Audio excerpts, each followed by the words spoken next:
Good morning, and on behalf of the graduate program in astronomy of the Observatório Nacional, welcome to our special courses. So since 1996, Observatório Nacional has special courses which are intended to provide graduate students and postdocs with a broad view of select topics in astronomy, astrophysics, and cosmology. Every year, specialists from different areas are involved to give a course in their field of research. However, for the second time, due to the COVID-19 pandemic, we decided to organize a compact, virtual, and very special version of our special courses. Thus, thank you very much to all professors for accepting our invitation to be a lecturer in our virtual CCE, Dr. Antonella Barucci, Dr. Angela Bagaglia, and Dr. Alexis Finogenov.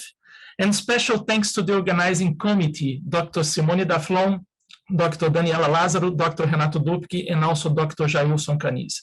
So please, let's enjoy our special courses. Okay, thank you very much, Marcelo. And before introducing, I would like to introduce to you Antonella Barucci. I will try to be very brief, but I thought her curriculum is so extensive that I would spend days here to speak of everything. I will try to highlight some. She had her doctorate in mathematics at the University of La Sapienza in Roma. Then she took the habilitation à diriger de la recherche at the University of Paris 7. She's full professor at the Observatoire-Meudon since 1987. Now she's astronomer of the first class. She has worked in the exploration of the solar system from ground and from space, trying to understand the physical and chemical nature of primitive bodies and to investigate the formation of our planetary system.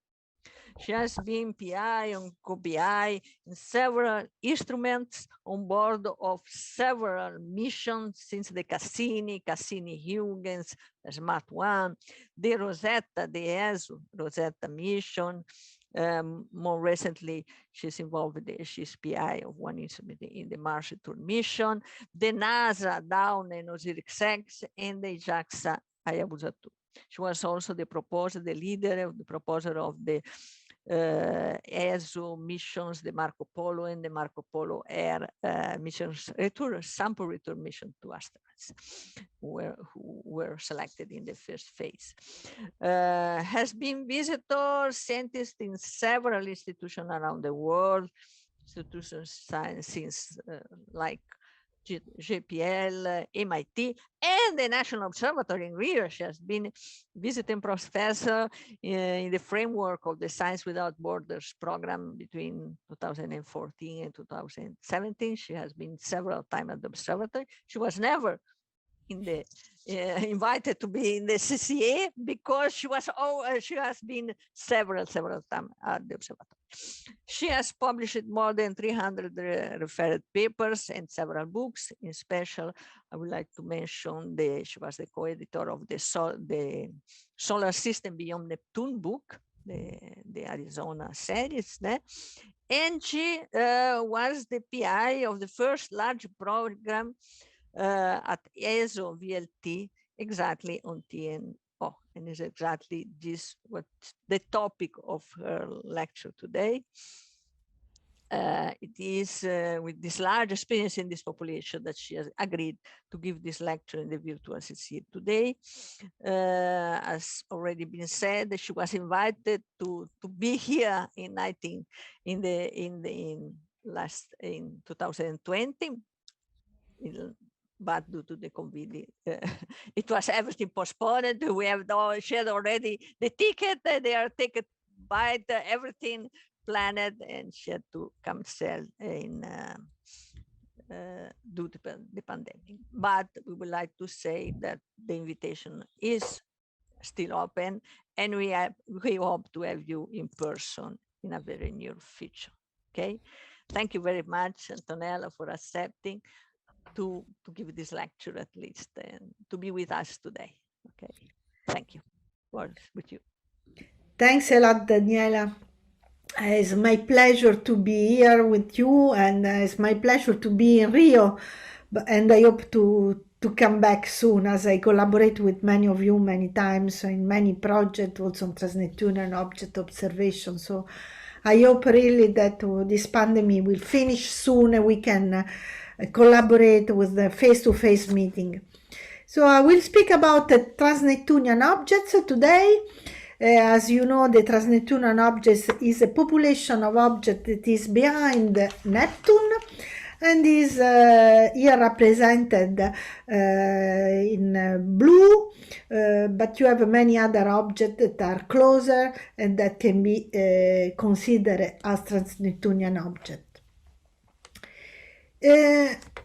We don't know which are the limits of these objects. This is just an imagination of how is our solar system. So if we think about our solar system in the center of this slide, with the orbit of Pluto, Uranus, that you can see in the blue section, you see that we have a lot of small bodies orbiting around our solar system up to the Oort cloud. If you look a little bit more in details at these objects, we know that today we have more than 3,000 objects identified with the name, including about 300 centaurs. Centaurs are trans-Neptunian objects that has been injected inside. They are called centaur because they are in the mixed with the big eccentricity near also up to the orbit of Jupiter, and many of them show even an activity.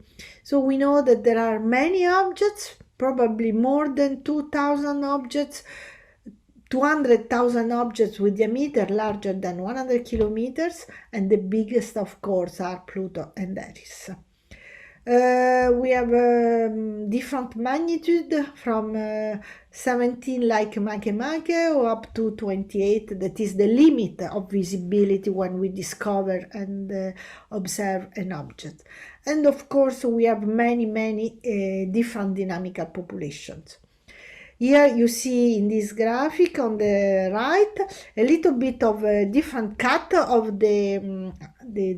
our solar system. So we have equatorial plane, we have Neptune, 30 astronomical units, and then we have different objects with the resonance, what those called classical or cold, and we explain what this means, or like extended scattered objects.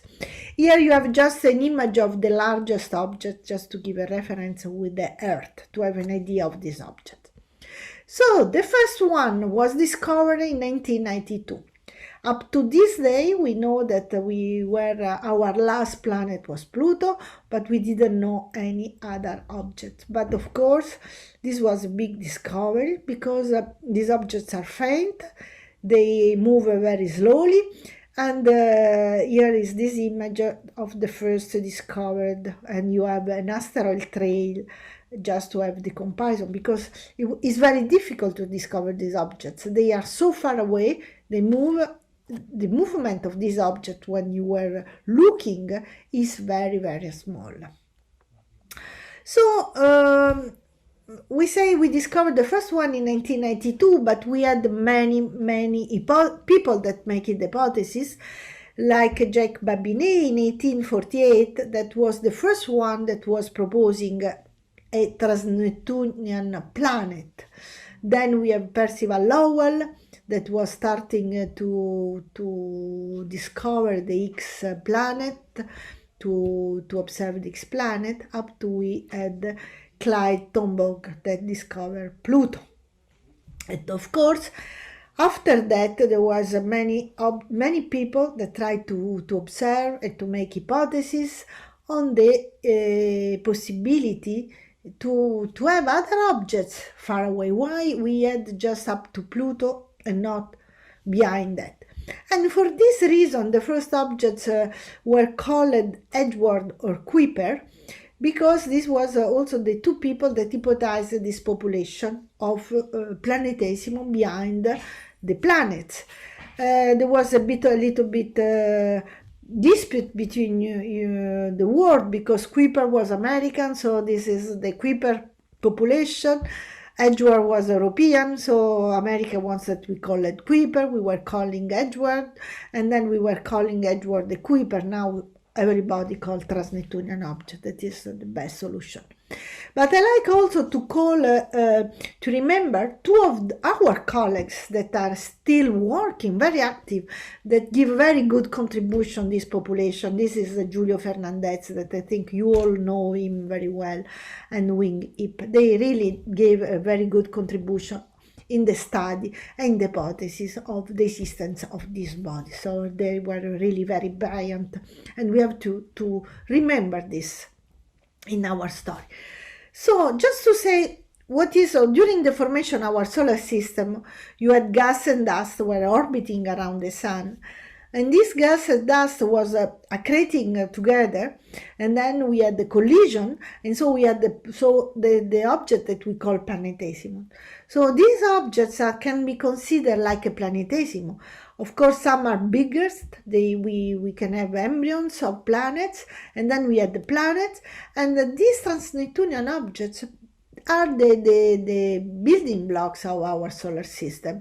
Of course, they represent the formation of these objects far away in the external part of the solar system, but we have to consider them like the planetesimum or planetoid that formed our solar system.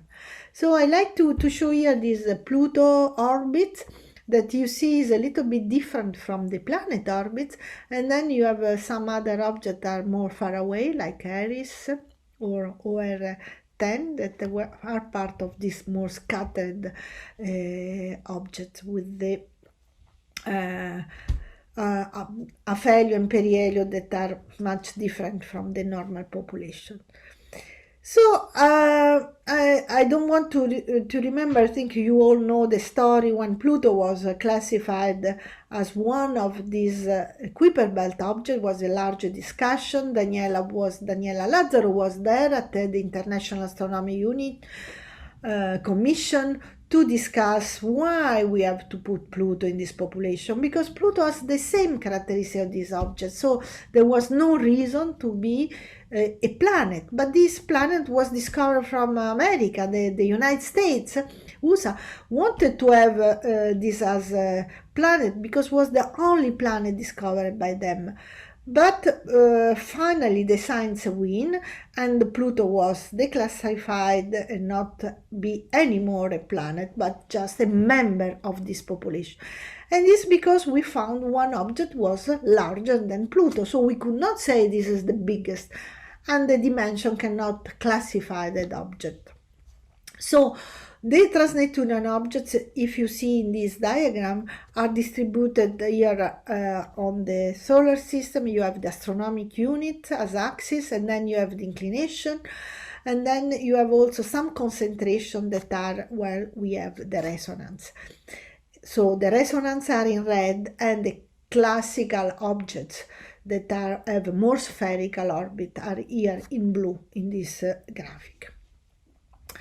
But if you look here, just to have an idea, we can show also not only the resonance, not only this classical object, the classical between 40 and 50 more or less, but we have also many of these objects that are scattered or diffused objects. So these are with much more distance, and the diffused objects are the objects that are not on the gravitational effect of Neptune. So here you have also what we call in the classical population, there was some different characteristic. We have the small inclination that were called cold, and the other objects that are called hot objects. We have many different orbits.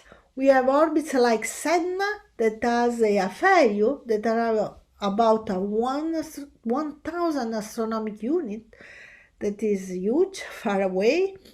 And if you look at this object, put I think, if I remember well, 10,000 years to make a completely orbit around the sun.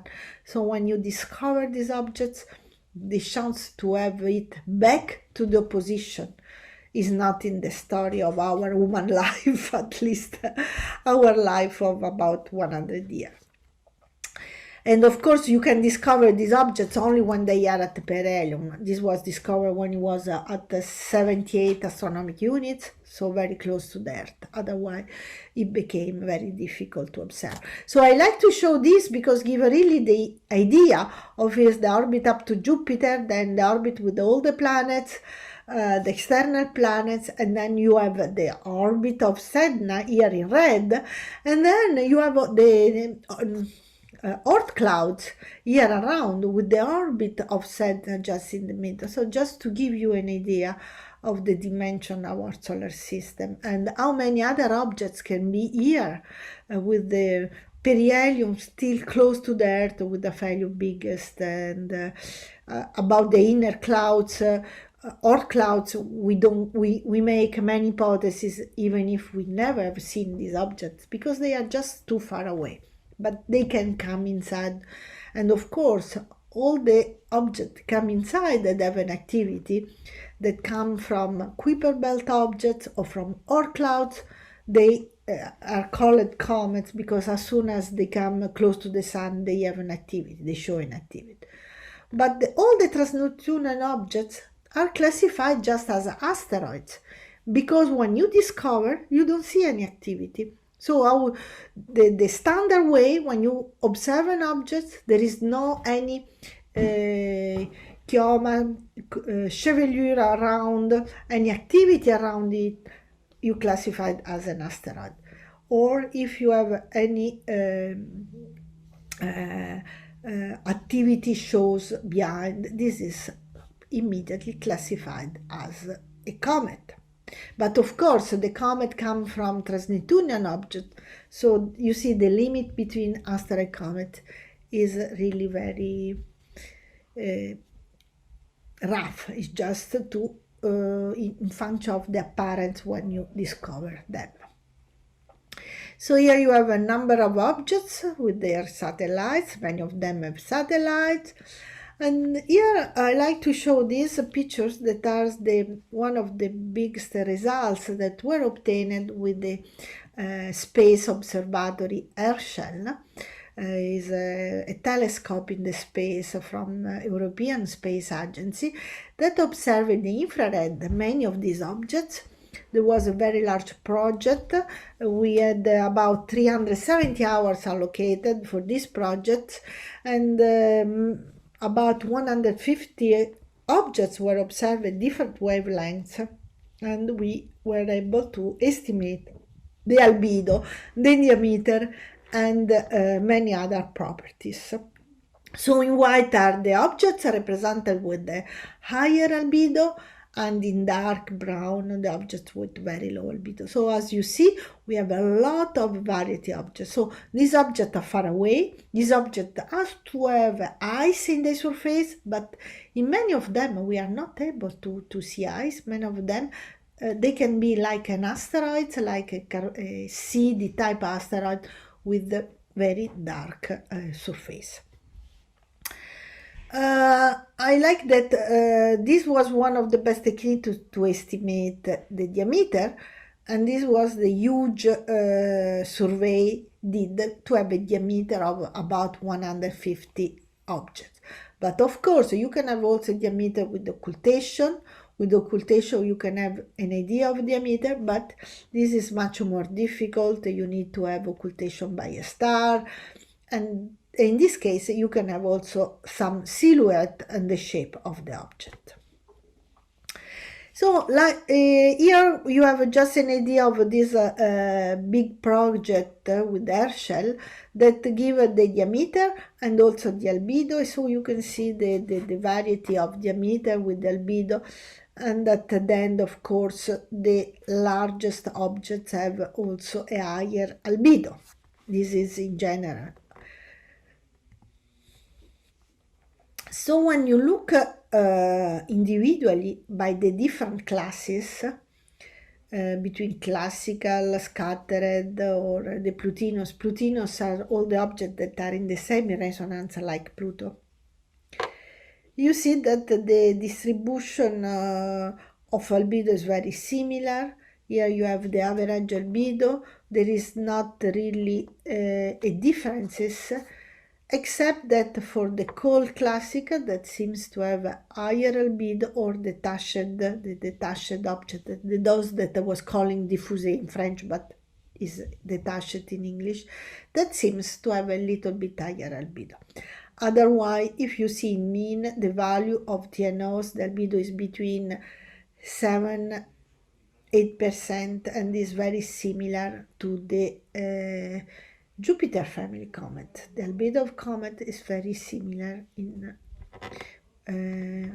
average with those of Centaur and trans-Neptunian object. With this program, there were the possibility also to observe binary asteroids, and thanks to this was possible also to estimate the density of several objects. And so we had the density that in general is very low, and we think that there is also a high porosity in many of these objects. So looking the color, I come back to the first results. So the first way to observe these objects for the characteristic on the composition was the photometry. Like for asteroids, at the beginning we were obliged to observe with the photometry before to pass to spectroscopy. So with the photometry we had the color range, and with this color range we were checking if there was any behavior. So this is one of the old works of about 20 years ago, where was the first way to distinguish this classical population in what is more red, so that we think more primitive, probably it was called like cold objects, cold classical object, and the other one that were more blue. When I speak the red and blue is for the slope, the slope of the spectra. The blue is flat slope and the red is more rapid slope. And we saw that this difference was around 5 degrees. And so this was one of the idea, and this idea was confirmed by some other dynamical hypotheses. So here is the general results of this survey done by Alain Doresundiram and Sonia Fornacier, where we start to classify the color of these objects. Here just is an enlargement of this cold population, which you have more red, here representing orange and red. And this was in good agreement with the hypothesis of dynamical works, like the one by Gomez, were saying that during the migration planets, there were ejected objects. These objects were ejected outside and inside, and probably the hot population are the objects were dynamically more active, while the cold population were the objects that were there from the beginning and consequently more primitive. So this is a good agreement between the observation and dynamical hypothesis. Then there was very many statistical works on trying to see on the basis of color it was possible to make any classification, like for the asteroid. For asteroid we have C-type, S-type, M-type, like carbonaceous, chondrite, metallic, silicate asteroid. So to see if we could arrive to a way to classify this trans-Neptunian object. So the first work was started with few colors, then we arrived to classify with several colors up to 2.4 microns, 0.2, 0.3 microns. And if you say with this, we were able to classify the population in 4 different classes, some that were very red, like here, and some that are very blue, very flat. So if you look, this is in well agreement with what was said before that in this classical population with the inclination, we have much more red objects at small inclination and more blue objects far away.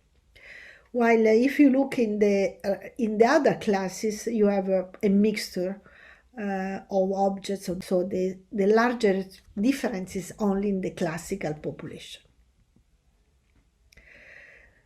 This was another result with some a combination of the albedo thanks to air shell and all the colors available to try to see if there was any other difference between the different classes. So here you can see the different distribution of objects with the different detached, scattered. So as you see, always we have an important variation for the cold that seems to have the cold classica that are more red than the other, but also that we have a lot of scattered disks that seems to have blue, or the detached that seems to be more red surface. So here is just a different way to represent with the colors, with the albedo, and it's important to see that all the flat spectra have very high albedo. This is a classical to do the fact that probably is for sure is contain ice on the surface, and as you know, when you have ice, the spectra is very flat.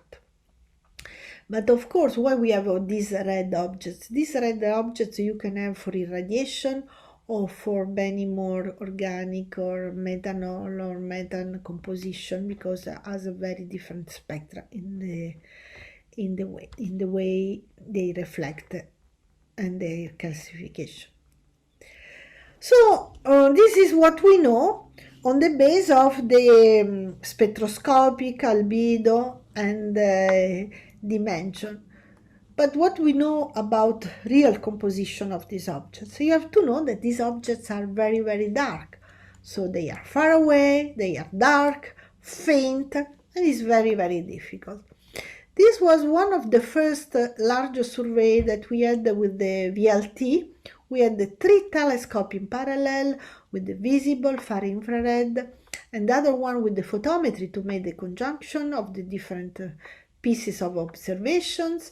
And I like to remember that Alvaro was with us and was observing also many of these objects at that time. So if you look, we have here a number of objects. These were the first results between Centaur, TNO, and as you see, we have many of them that have flat spectra, and many of others are more red spectra. So one of the hypotheses was how to interpret the red objects, because we can have a crust on the surface due to the radiation. And so one of the ideas was that this object can have some or kerogen, that is a complex organic compound, or some synthetic like toluene, ice-toluene, tritantoluene, that is a mixture that you can reproduce in laboratory with the radiation of the nitrogen, methanol, etc., to produce these surfaces. Here you have the spectra of some of the composition that can be present. So you have azoto, water ice, methane, ethylene. And as you see, you can have many different features, and it's very complicated when you observe these objects to interpret, because the signal overall is very difficult. Here in this, on the right, you have the olivine, the serpentine, tritantoluene, titantoluene. And the different spectra are just in function of the dimension of the grain, because of course when you have the spectroscopy is not only proportional to the reflectance of a composition, but also the way in which this reflectance can be transmitted. So we have the spectra depend on the porosity, on the grain size of the surface. So we have many parameters, and this is very complicated because we have no constraints how to interpret this object. So I like to give some results on the features, because many of them are completely flat, but few of them were observed in the visible. Some of them were showing the small spectral band at 0.7 that is typical of aqueous alteration. So this was a very strange hypothesis, because we say, why this object can have aqueous alteration. Aqueous alterations mean that you have a transition at the temperature that allow it, that the water was at the liquid state. So at this distance is very strange, it's very difficult. So we can have this aqueous alteration during the formation of solar nebula. We had this because there was an impact. All this is still in a confusing way to interpret. We are not sure about this stuff. Sorry. We have some other objects that we still see some small features when we have a very good data. And as I was saying, these transitions were present on asteroids, were interpreted as transitions that are being allowed to have when you have a special condition. So what is the composition in general of these objects? These objects have different orbits, and we can distinguish from what we know from the largest objects, some that seems to show water ice with a clear band at 1.5, 2 microns, because as you know, there is a very big band at 3 microns, but this band is very difficult to observe from ground because we have the transmission of the Earth atmosphere. So generally from the ground we can have a good spectra up to 0.4 microns. And then there are some other objects, as was observed in the case of Pluto, like Eris, that have methanol in the surface with all this nice signature.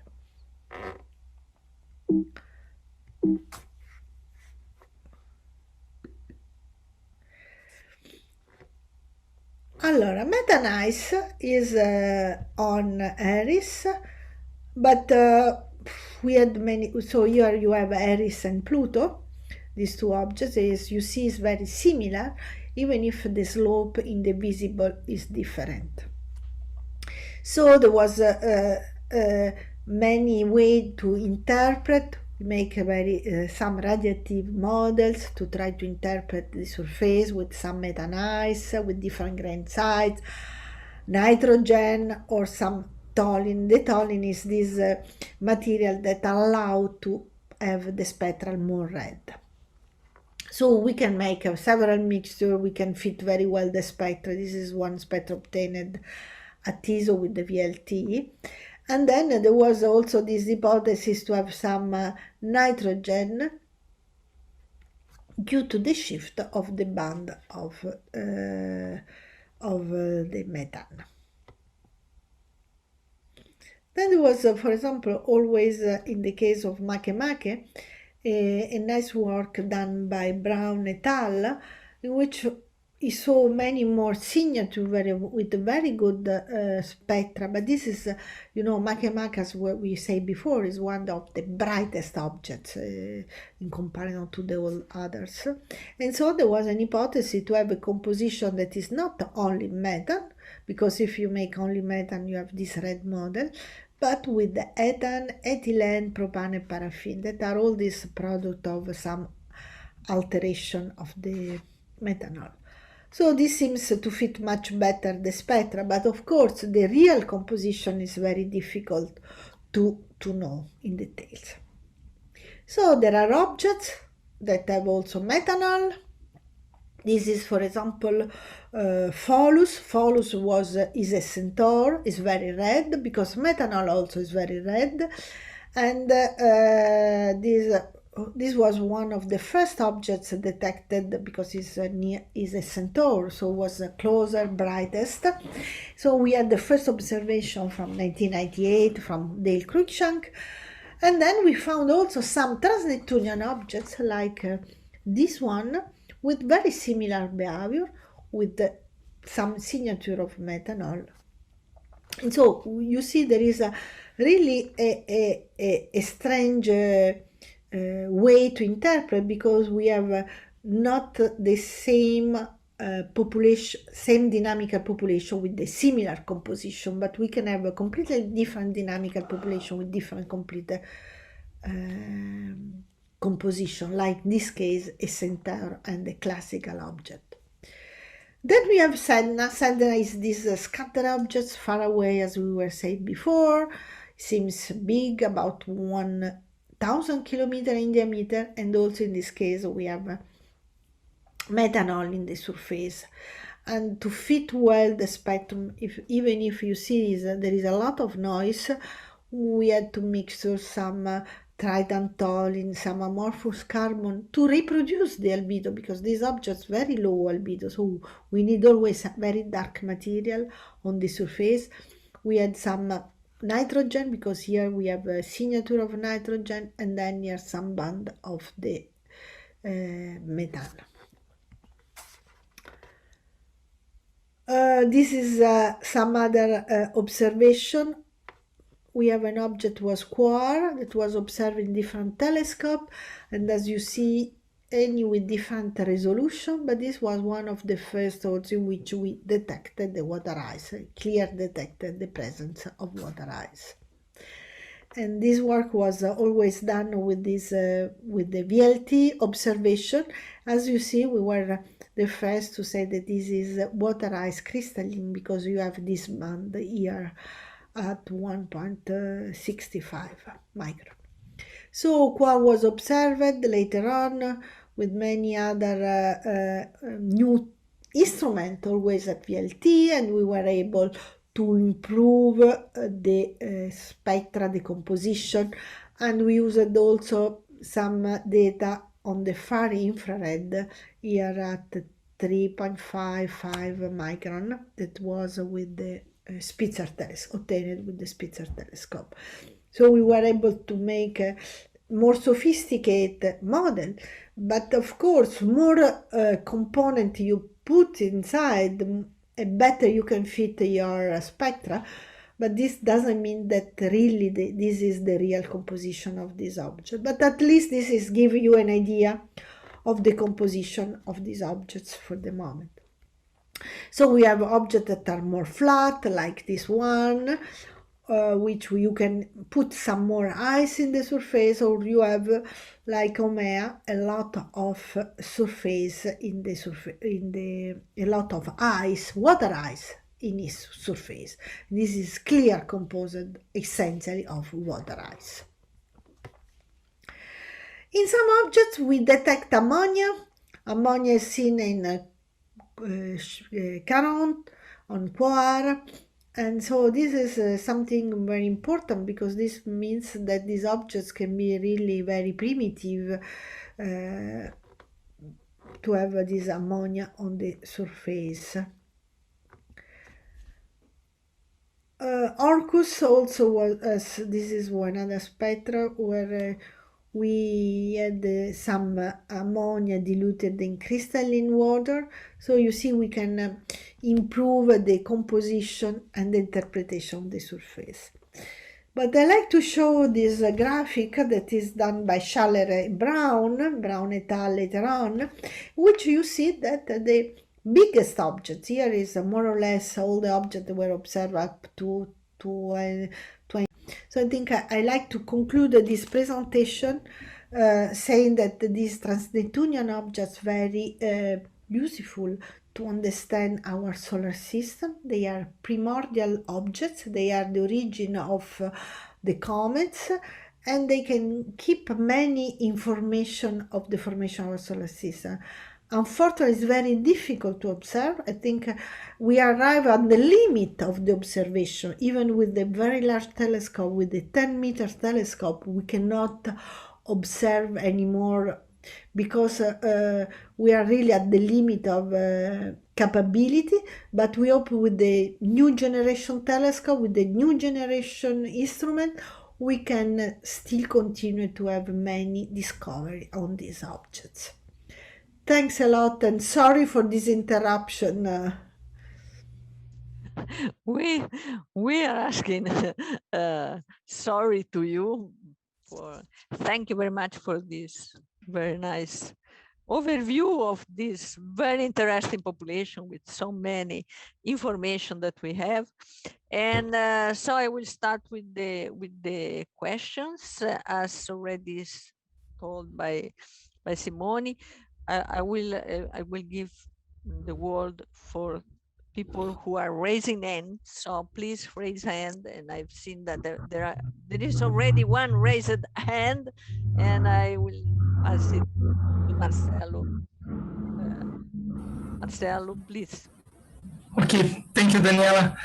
Thank you, Antonella, for this very, very nice talk. It was really great. Thank you.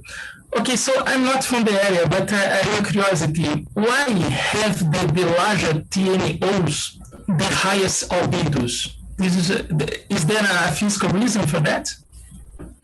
Your voice was very. I didn't listen very well to your question. Can you repeat and put your microphone at low? Maybe Antonella, you can take off the presentation. You wanted to take off the presentation? Yes, leave it like this. Okay. Can you hear me now? Yes. Okay, okay. So thank you very much, Antonella, for this very nice presentation. So I'm not from the area, but my question is the following. Why have the larger TNOs the highest albedos? Is there a physical reason for that? Why there is? Repeat. Why there is? Daniel, The larger TNOs, they have the highest albedos, no? He is asking why the largest TNO, they have the largest albedo, the highest albedo. Is that normal? Yes, okay. Exactly. That's okay. This is very simple because the largest objects probably they have more internal activity in comparison of the small objects. So the largest objects have a more activity. They can have a, like in the big planets, internal planets, we can have a melting with activity of volcanism or something like this. In the case of this object, they can have some movement, like we say, cryovolcanism that can be created because they are very distant, so they have ice. So for this reason, we call cryovolcanism. But the largest objects can have an atmosphere, so they can have more activity from the interior. In this case, all this ice is put outside, and so the albedo became very high. While if you don't have this constant activity, with the time in the cosmic life, they have this crust that cover the surface. So if you don't have any activity from the interior, probably your ice is not in evidence because there is this alteration that creates a crust and your ice is inside but not in apparent. So this is what is hypothesized, and this is what is probably due to this kerogen or this tolling that is the results from laboratory experiment. When you have methanol, methane, you make irradiation and you don't see any features, the albedo became darker, and also the signature disappears because you form something like a cross all around the object. Okay, thank you, Antonella. Thank you. Next one is Guga. Guga, please open your microphone. Okay. Hello, thank you, Antonella. This was very interesting talk.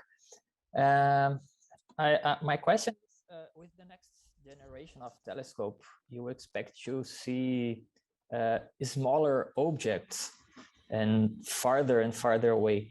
Do you have any expectation that these smaller objects will fill in that color plot?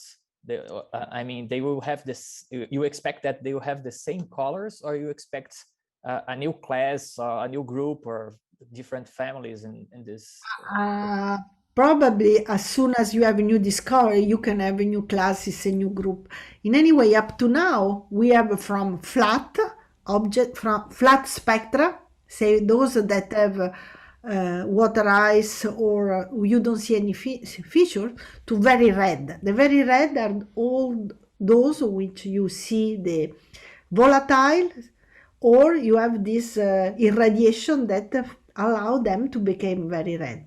So looking at small objects, you can have everything. You can have a results of a collision with a lot of water ice, so you can have results of methane, of objects that keep some other volatile, or anything. So I think all is possible, of course. This is thanks to the new discoveries.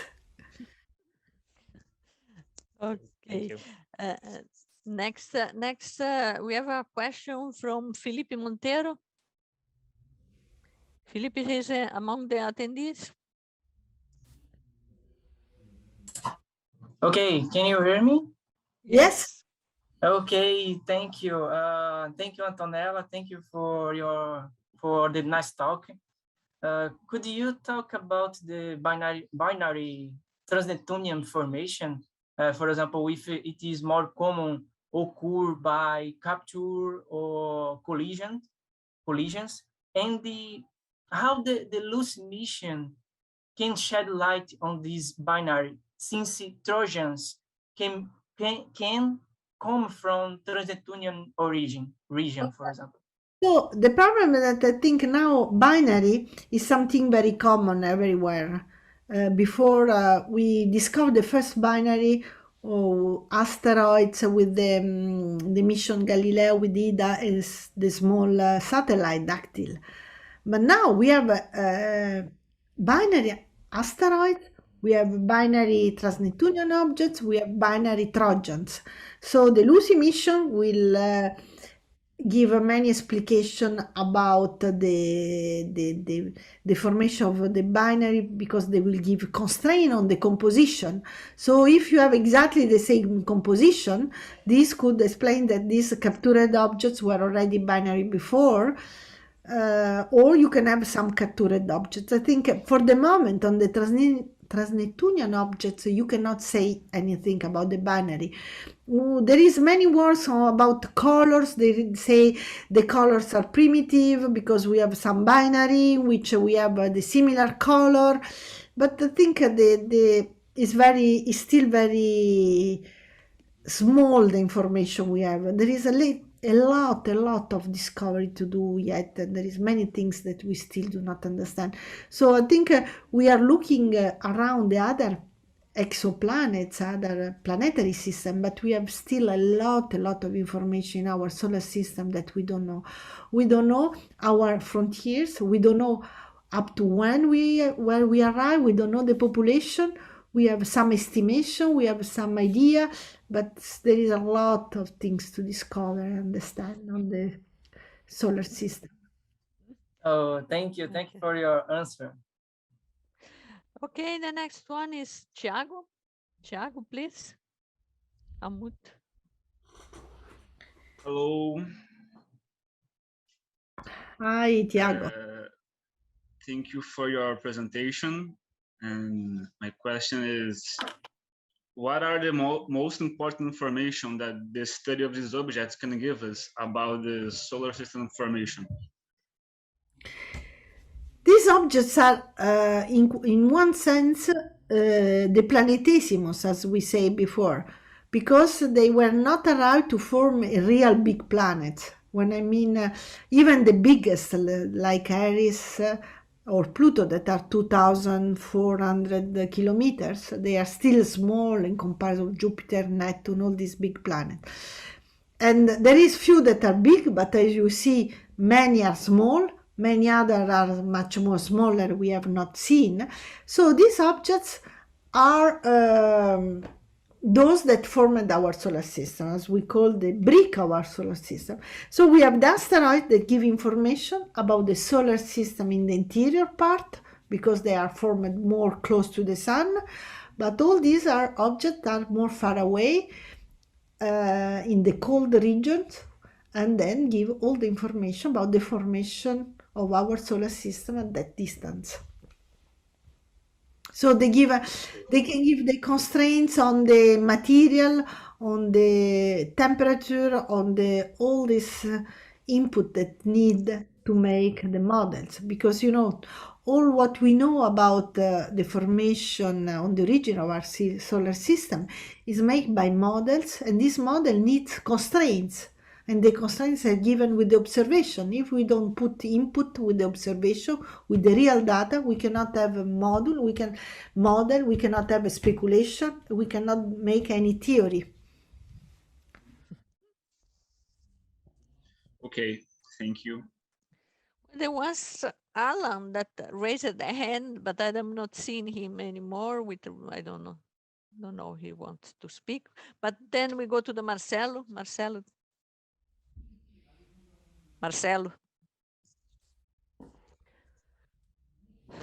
You need to open your you are muted. Yeah, the microphone. Hi, hello. Hi. Listening. Oh, thank you. Sorry. Hi, Barucci. Thank you for your. You need to speak a little louder. We are not hearing you. Okay, let me see here. Yeah, hi, it's Now it's okay. okay. Okay, thank you, Barucci, for your presentation. It's after listening your presentation, it's my personal feeling that trans-Neptunian objects are almost a new solar system, a part of us. Is incredible, so beautiful, and so many things to be discovered yet. But I have two little questions. The first question is about the you mentioned about Pluto geological activity. You mean inner core activity, or Yes, it's the inner. Now, inner. This is the inner activity. This is what has been defined. Because otherwise, all this material cannot. If you look at the surface, there is all this flow, all this material, volatile, that cannot show this feature if there is not an activity from inside. Okay, so wow, it's amazing. So in my last question is, if we were at Eridanes, do you think that we will see a similar image from our own solar system, that the last picture that you have?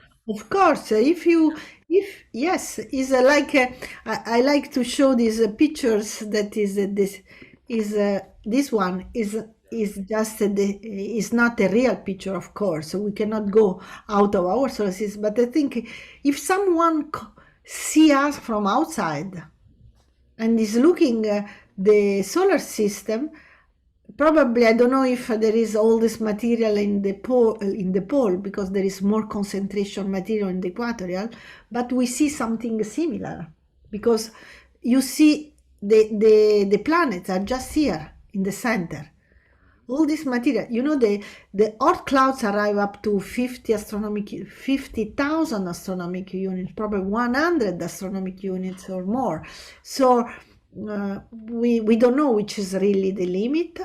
And of course, we have much more material, because here we have only 50 astronomical units. We are speaking here of 1,000 astronomical units. So there is material everywhere. There are millions and millions of these objects, of course, of all dimensions that we don't see, especially in the Oort clouds. Okay, thank you. Okay. So I don't see any Daniela, more. Daniela, there is a question here in the question and answers by Evaldo Bezerra. I don't know if I read it or... Please. Yes, okay. So what motivated you to research these objects? How did your interest in this area come about? Okay, I'm motivated to observe these objects because they were new. There was when we had the first discoveries in 1992. I think that all people were, this transformed our knowledge of the solar system, was something that we didn't know. So we are, all us as a researcher are motivated in new research, in new discoveries. So to understand the composition of these objects, we know there were asteroids, the composition of asteroids. We have no information about these objects at all. We didn't know which was the composition. We didn't know any information. So we tried to observe, and we were lucky because was the same time was the very large telescope available. So we asked for the first time, we were encouraged to observe with this large telescope. And we had many of you. I saw your George Carvano, Alvaro, Daniela. We work all together in many of these characterization. Okay, thank you. And there is George. You speak about him. He is with the right side. Please, George. Hi, Antonella. Hi, George. Very nice talk. Thank you. One question about the cold classical objects. They tend to be red. They tend to be a smaller spread in colors. Do you think that's because of formation? They formed from different composition, or is something related to evolution, optoevolution, collision, something like that? This is the problem is you mean the I go to the slide that show this, so you can have yes, this one. So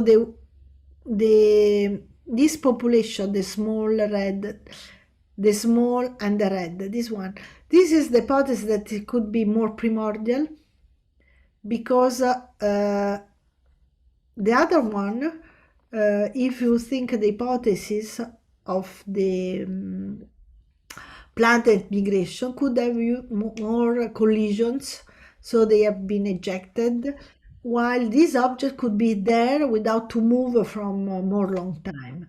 So of course this is just hypothesis, but there is less variation in these objects. So this is the hypothesis, they could be more primitive. I see. All But right, of thanks. course, as you know, these are just hypotheses.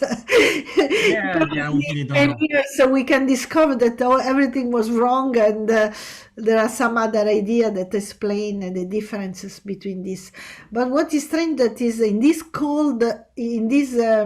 classical population, this one here, in this part that is between 40 and 48, that have a small eccentricity, there is these big differences between the very small and very big objects. So yeah, that's really interesting. So thank you, Antonella. Okay, so since I don't see any more reason, the one that I've raised are still the old one that have not been put down. But so I would like to thank you, Antonella, for this very comprehensive overview of this very interesting population, very new, very interesting. And I would like also to apologize for the technical problem that we had to interrupt you, and we ran a little more than what was planned. So yeah, I didn't realize that I was continuing to speak, because as I had the big screen, I didn't see you in face, and I was continuing. I imagine that's why I wrote you a message by I had WhatsApp. my telephone here close to me, and I saw your message, so I tried to. That was we are very sorry for this problem. No, don't worry. And we hope to have you here. I hope too, Daniela. You know, I want to come soon. You want to come? But you are welcome to France also. So anytime, any of you is more than welcome here in Paris. Okay, thank you. Bye. Thank you very much. Bye bye. Ciao. Thank you very much, Antonella. Bye bye. Very much, Antonella. Bye bye. Thanks to you. Bye. Bye bye. Thank you.